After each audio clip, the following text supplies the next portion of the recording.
Madam, ఒక అసత్య ప్రచారాలు, ఒక చేయని తప్పుకు నిందలు వేయడం, ఇలాంటి వాటి మీద కేసులు వేయొచ్చా? Yes, definitely వేయచ్చండి.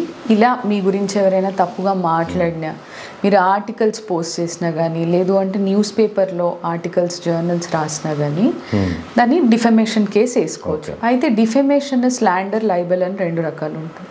స్లాండర్ అంటే మీ గురించి ఎవరైనా తప్పుగా, అసత్యంగా, నిజానికి దూరంగా అంత అసత్య ప్రచారం చేయాలనుకుంటున్నారు, మిమ్మల్ని సొసైటీలో మీ పేరుని చాలా తక్కువ చేయాలనుకుంటున్నారు. ఓకే, అది ఎవరి మాటలతో అంటే అది స్లాండర్ కింద వస్తుంది. లైబల్ ఏంటి అని అంటే న్యూస్ పేపర్లో రాయడము, ఆర్టికల్స్ రాయడము, పబ్లిష్ చేయడము, ఇంటర్నెట్లో రాతపూర్వకంగా మిమ్మల్ని డిఫేమ్ చేస్తున్నాం. ఓకే, ఈ రెండింటికి మనం డిఫమేషన్ వేసుకోవచ్చు. అయితే డిఫమేషన్ 2 రకాలు ఉంటుంది. క్రిమినల్ డిఫమేషన్ ఉంటుంది, సివిల్ డిఫమేషన్ ఉంటుంది.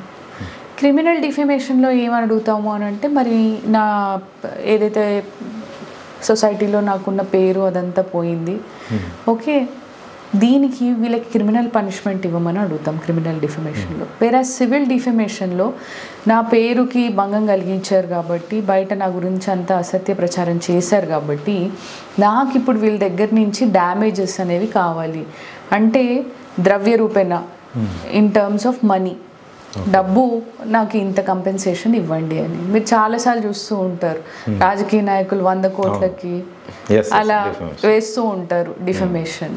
సో డిఫమేషన్ క్రిమినల్ ఉంటుంది, సివిల్ డిఫమేషన్ ఉంటుంది. 2 టైప్స్ ఉంటాయి.